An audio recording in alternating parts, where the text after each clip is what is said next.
तो सभी को हरे कृष्ण राधे राधे। तो आज अभी तकरीबन ये 7 से 8 घंटा पता नहीं अभी ढोंगी पाखंडी सत्यानंद महाराज ने एक वीडियो भेजा है जिसमें उन्होंने ये आक्षेप लगाया स्त्री को रस्सी या बांस की छड़ी से पीटी मनुस्मृति में। और देख सकते हैं 8.299 श्लोक में ये लिखा है कि पत्नी पुत्र दास इनके अपराध करने पर उनकी ताड़ना करें। ठीक है, तो ऐसा लिखा हुआ है। एक बार इस पाखंडी ढोंगी पाखंडी का आवाज़ सुनो। तो सज्जनों, मनु महाराज कहते हैं कि स्त्री को बांस के डंडे या रस्सी से पीटना चाहिए। देखिए मनुस्मृति के 8वें अध्याय का 299 वाला श्लोक है। भार्या पुत्रश्च दासश्च प्रेष्यो भ्राता च सोदरः प्राप्त अपराधास्ताड्याः शु रज्ज्वा वेणुदलेन वा। अर्थात पत्नी, पुत्र, दास, नौकर और सगा भाई यानी छोटा भाई इनके अपराध करने पर रस्सी या बांस की पतली छड़ी से इनकी ताड़ना करें। ताड़िया शब्द आया है, तो ताड़न का मतलब होता है मारना पीटना, यानी रस्सी और बांस से के स्त्रियों को। और आज वही स्त्रियां आपने देखा होगा कि मनुवाद जिंदाबाद, ब्राह्मणवाद जिंदाबाद के नारे लगाए। बहुत बहुत साधुवाद है। तो सज्जन अब देख सकते हैं कि इसने एक कमेंट लगाया है कि ऐसा लिखा है। चलिए हम देखते हैं, इसकी समीक्षा अच्छे से समीक्षा करते हैं। ठीक है, मैं आपको एक चीज़ बताना चाहता हूँ कि जिस इंसान इतना झूठ वकारी करता है, तो 8.299 में ये लिखा है कि a wife, the son, the slave, the servant and the uterine brother shall be beaten with a rope or a split bamboo when they committed a fault। ठीक, फॉल्ट है। अब मैं मेधातिथि जी का कमेंट्री पढ़ा था जो 9वीं से 10वीं शताब्दी में थे। मैं कमेंट्री लिखा, ठीक है, ये कोई ब्रिटिशर ने कमेंट्री नहीं लिखा है। अब ये एक बार देखिए मेधातिथि कमेंट्री, उसको अच्छे से एक बार पढ़िए। प्राप्तापराध, those who has been fallen upon, committed a fault। fault means transgression of morality। ठीक है, without any such has been committed by them, they should be beaten। without any such has been committed by them, they should be beaten। as a matter of fact, beating is a form of hurt। अब हमको पता है beating मतलब चोट पहुंचाना, है ना। यहाँ पे लिखा है when any such has been committed by them, they should be beaten, है ना। अगर कोई गलती करता है तो हम उसको पीटते हैं, ऐसे हमें बोला जाता है। As a matter of fact, beating is a form of hurt. ये सबसे पुराना कॉमेंट्री है। As a matter of fact, beating is in a form of hurt, है ना। Beating is a form of hurt, तो बीटिंग से hurt होता है, चोट पहुंचता है। And any is forbidden by the general law. General law से देने के द्वारा फॉरबिटन हुआ है, बीटिंग नहीं करना चाहिए। No living being shall be injured, है ना। But an exception to this is made in the case of transgressions by the wife and other persons। तो यहाँ पे वो खुद बोल रहे हैं कि ऐसे मनुस्मृति में भी देखने को मिलता है कि किसी लिविंग बींग्स को इंजर्ड नहीं करना चाहिए, किसी को हर्ट नहीं करना चाहिए। तो यहाँ पे हमको इस श्लोक में एक्सेप्शन देखने को मिलता है कि यहाँ पे तो पीटने का बात किया जा रहा है, यहाँ पे तो ताड़ने का बात किया जा रहा है, मारने का बात किया जा रहा है। ठीक है, what is enjoined here is the method of keeping the persons on the right path.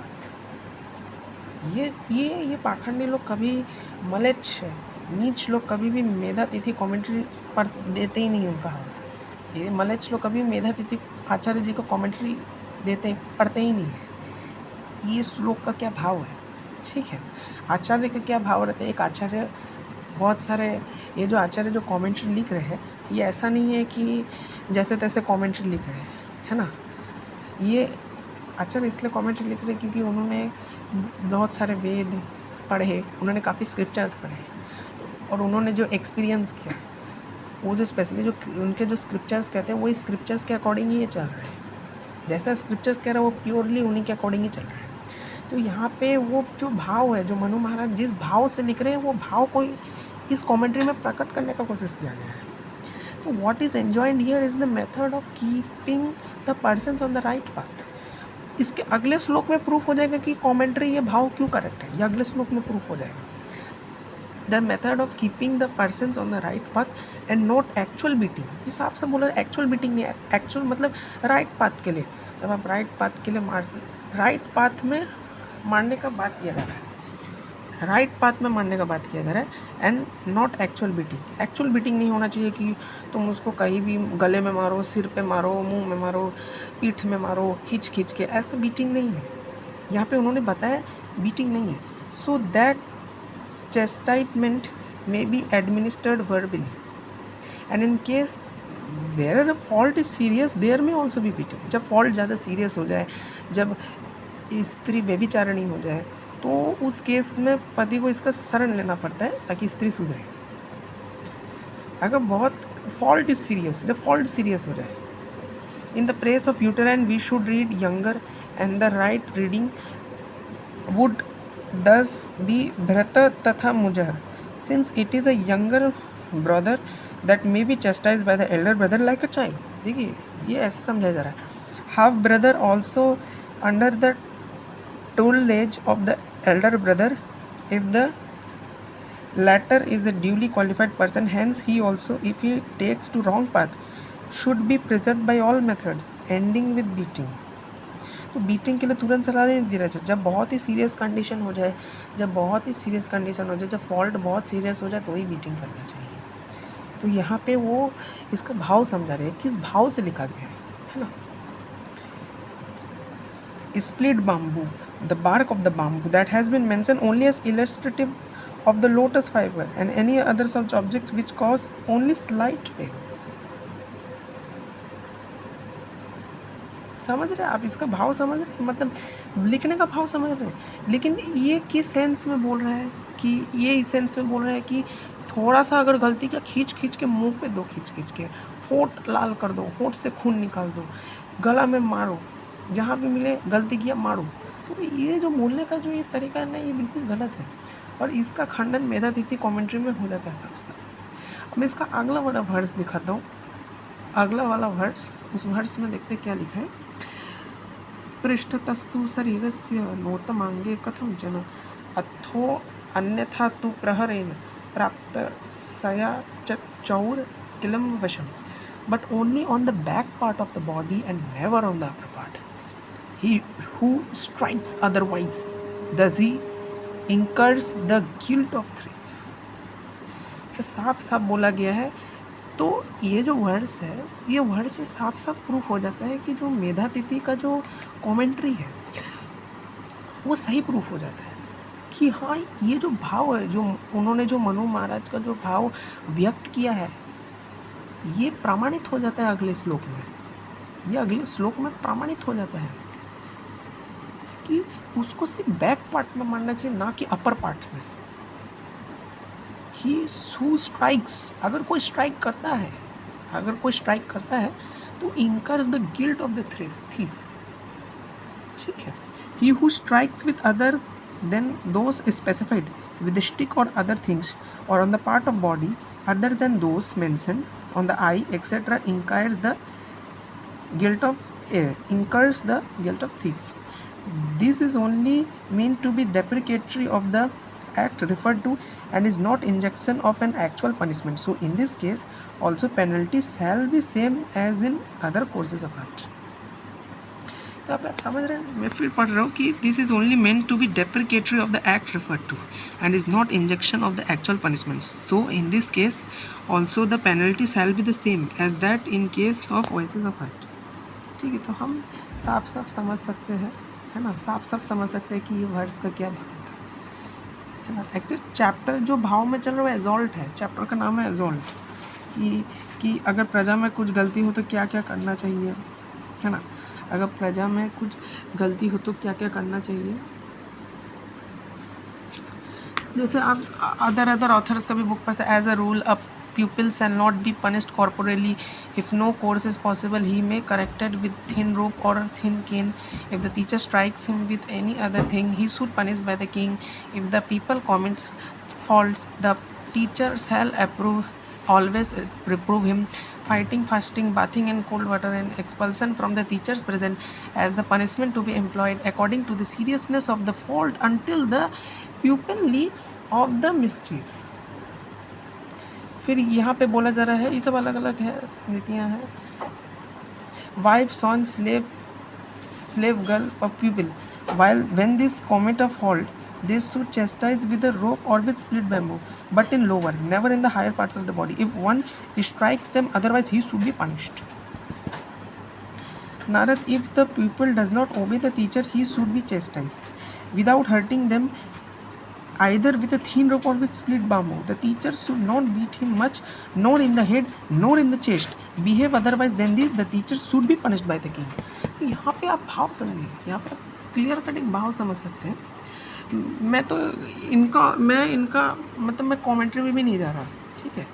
मैं गंगानाथ झा के बारे में कमेंट्री में नहीं जा रहा, मैं तो सबसे पुराना कमेंट्री में जा रहा हूँ. मनुभाष्य, मेधातिथि कमेंट्री, मनुभाष्य, ठीक है. ये जो भाव है ना, ये जिस प्रकार का जो भाव चल रहा है यहाँ पे, भाव को अच्छे से समझाया गया कि किस भाव में कहा गया. दंडित करने के भाव में, कुछ नया सिखाने के भाव में, सिखाने के भाव में. जब बहुत सीरियस हो जाए तो है, जैसे बहुत सीरियस एक्सट्रीम कंडीशंस हो जाए तो ही उस केस में हमको बोला गया है,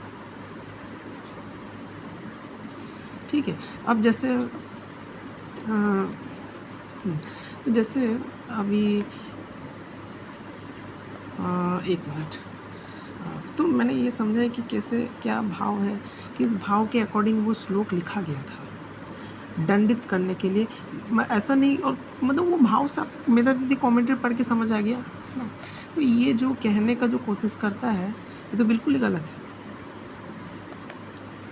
ये जो कहने का जो कोशिश करता है तो बिल्कुल ही गलत है. उसका कहने का मतलब है कि दो थोड़ा सा गलती किया मार दो, काट दो, पीट दो, मुंह लाल कर दो, हाथ लाल कर दो, हाथ पैर लाल कर दो. ऐसा थोड़ी ना लिखा हुआ है. और जो सिखाने के योग्य के लिए लिखा है, शिक्षित के योग्य के लिए लिखा है. फिर हम यहाँ पे आते हैं, ये भी पढ़िए थोड़े. ये 8.352 है. Those men who are addicted to intercourse with the wives of other men, the king shall banish after having branded with him terror inspiring punishment. खत्म है ना. देखिए पाखंडी लोग का यही खंडन हो जाता है. The term wife is applied to the woman who has gone through the sacramental of marriage, है ना. वाइफ इनको बोला जाता है पत्नी, जो अपने पति का सेवा करते हैं, तो उनका sacramental marriage. Persons having one's other self are called others. Intercourse है, कार्डिनल, ये सब पढ़ सकते हैं. म्यूचुअल, ये सब बताया जा रहा है. Meaning complete and otherwise elicit, सब आप पढ़ सकते हैं, ठीक. तो मैं इस श्लोक दिखाने के लिए बता रहा था कि कितना मतलब लोग किस प्रकार से दिखाने का कोशिश करते हैं, लेकिन आंतरिक भाव क्या है. आंतरिक भाव बड़ा इम्पोर्टेंट है. लेकिन जो दुष्ट लोग हैं ना, वो कभी आंतरिक भाव नहीं दिखाते. दुष्ट लोग हमेशा गलत तरीके से दिखाने का पूरा कोशिश करते हैं. अब जैसे मैं आपको और 2 वर्ड्स दिखाता हूँ. जैसे ये वाला वर्ड्स मैं आपको दिखाता हूँ. अब जैसे ये है कि if a man of equal status violates an unwilling maiden, he deserves immediate death. But if he violates a willing one, he shall not suffer death. Why that is stated here is the only by the way belonging to the same caste as a girl, if he violates an unwilling way, deprives her virginity through sexual intercourse, he should be killed on the same day without delay. In the case of willing way, there is no real violating. How could they be possible of death being inflicted? We shall experience later. फिर आप ये पढ़ सकते हैं. Caste of the parties concerned that would be equal in certain cases. ठीक है.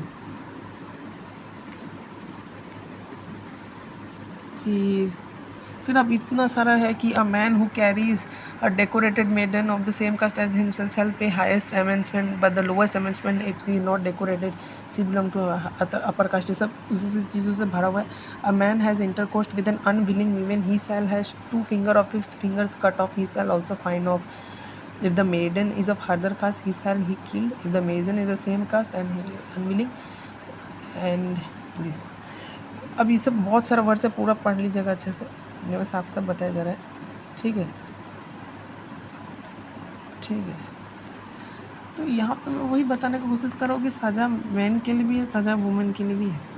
Neutrality maintain करने का कोशिश किया गया जाता है, लेकिन ये दुष्ट लोग इस तरीके से दिखाने का कोशिश करते हैं कि मतलब वो यही दिखाने का कोशिश करते हैं कि वाइफ को बहुत बुरी तरह से प्रताड़ित करो, थोड़ा सा भी गलती करे गुलाम बना के रखो, बहुत प्रताड़ित करो। लेकिन वो आंतरिक भाव क्या, वो आंतरिक भाव मेधा तिथि द्वारा समझाएगी। और ये दुष्ट इंसान कभी भी उसका 300 श्लोक नहीं दिखाएगा। 300 श्लोक में तो साफ साफ प्रमाणित हो जाता है कि वो आंतरिक भाव क्या है। मेधा तिथि जी का जो आंतरिक भाव है, वो आंतरिक भाव क्या है। फिर if a man wantonly defiles a maiden through sheer audacity, his fingers should be instantly clipped off, or he should be fined 600. Even through maiden may be willing if her parents and other relatives are closed. अब ये पढ़ लीजिएगा आप, ये पूरा पढ़ लीजिएगा।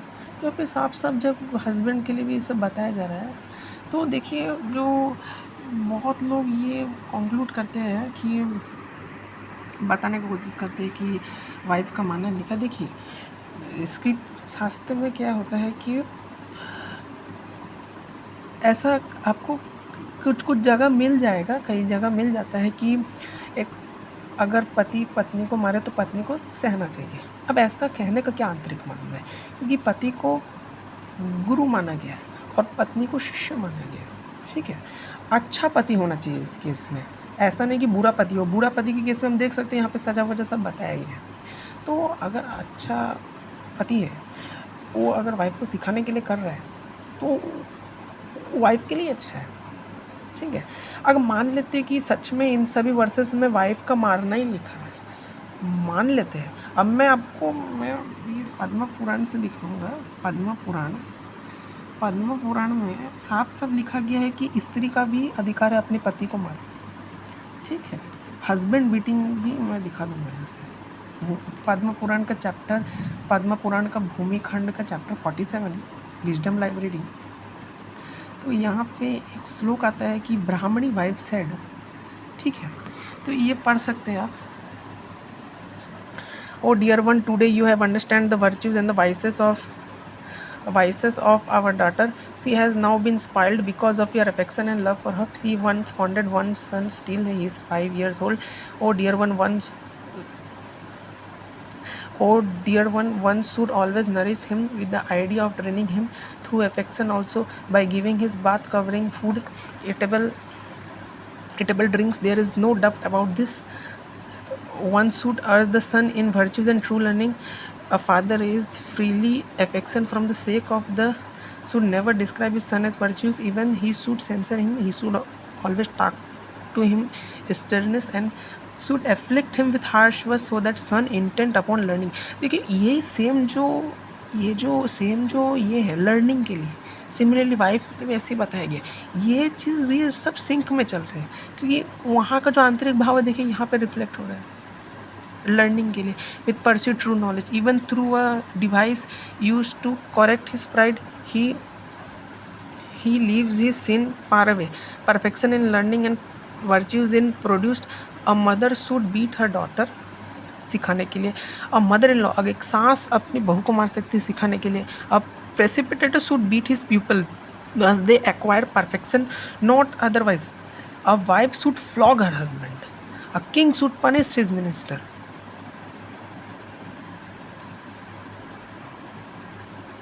हाँ, यहाँ पे एक चीज़ बताया कि if they acquire perfection not otherwise, है ना। अगर वो परफेक्शन एक्वायर कर दिए है तो करने मानने की ज़रूरत नहीं है। अगर वो नहीं, अगर परफेक्शन हमको एक्वायर कर तो a wife should flog her husband, देख लीजिए। A wife should flog her husband, a king should punish his minister, a soldier should beat his horse, a elephant's driver should beat him. Oh Lord, by the means of being beaten and being protected, they are prepared with the thought of training. तो जिस प्रकार husband एक wife को training के लिए मार सकते हैं, सिर्फ वाइफ भी हस्बैंड को ट्रेनिंग के लिए मार सकते हैं. Oh Lord, along with the good Brahmana Shiva's son, you will be always spoiled with her. In the hour she was very undiscipled. The father should, oh highly intelligent one, she is spoiled. Oh dear one, listen to my word. A father should keep his daughter in his house till she becomes 8 years old. He should not keep a strong one. Both the parents did the sin with the daughter living in her house. Comments. There able be therefore an able daughter is not kept in his house. She should get living in her father's house. Comments. Therefore an able a grown up daughter is not kept in his house. She should get announcement in the family of him whom she is given. She living there should devotedly win over her virtuous husband. The family become famous, the father becomes happily, the husband suffered due to the sin which she living there. Comment. Living there she always prospers with son and grandson. Oh dear one, the father obtains due to good qualities of his daughter. Therefore, oh dear one should not keep in one house one daughter with her father. Oh dear one, in the context there is an account that is so hard. Oh Brahman, I shall tell you the account of the hero Ugrasen, the eldest Yadu, as I do. अब ये आप पढ़ सकते हैं, तो यहाँ पे अच्छे से बताया गया। अब मैं आपको ये महाभारत दिखाता हूँ। ये महाभारत है। ये महाभारत का कौन सा है? अनुशासन पर्व है। महाभारत का अनुशासन पर्व है। अनुशासन पर्व का दान धर्म पर्व का 27वां अध्याय हाँ 27वां अध्याय दान धर्म पर्व का 27वां। ये सब जनरल स्टेटमेंट्स, और एक बार आप पढ़िए इसको। जो मनुष्य पूर्ण तिथि को ये सब नियम है, ये सब नियम आप पढ़ सकते हैं। बुद्धिहन मानो आप ये सब आप नियम पढ़ सकते हैं, ठीक है। अब ये वाला नियम जरा पढ़िए तो। श्री रुवाच, सज्जनों आज बड़ा हर्ष का विषय है। श्री रुवाच, प्रकीर्णम भाजनम यत्र भिन्न भांडनम थासनम योषितैश्चैव हन्यते कश्मलोप पवते गृहे देवता पितरेवश्च उत्सवे पर्वणिषु वा निराशः प्रतिगच्छन्ति कश्मलोपः ताद गृहात्। लक्ष्मी बोली, जिस घर में सब पात्र इधर उधर बिखरे पड़े हों, बर्तन फूटे हों, आसन फटे हों, जहाँ स्त्रियाँ मारी पीटी जाती हैं, वह घर पाप के कारण दूषित होता है। जहाँ स्त्रियाँ मारी पीटी जाती है, जब वो पाप घर के कारण स्त्री होता है, पाप से दूषित हुए उस गृह से उत्सव और पूर्व के अवसरों देवता और पितर निराश लौट जाते हैं, घर की पूजा नहीं स्वीकार करते। तो समझ सकते हैं अच्छे से, मैंने ये वीडियो बनाया और इसमें न्यूट्रलिटी दिखाने का मेंशन कर रहा हूँ कि अगर एक हस्बैंड सिखाने के लिए वाइफ को मारता है तो वाइफ भी सिखाने के लिए हस्बैंड को मार सकती है, और सीरियस बीटिंग बिल्कुल प्रोहिबिटेड है, कम्प्लीटली प्रोहिबिटेड है। तो ऐसे पाखंडी लोगों का बात ही मत सुनिए। ये कितना मतलब कचरा फैला के रखे हैं, ये मतलब इतना। तो आप ऐसे ही हमारा वीडियो देखते रहे। सभी को हरे कृष्णा।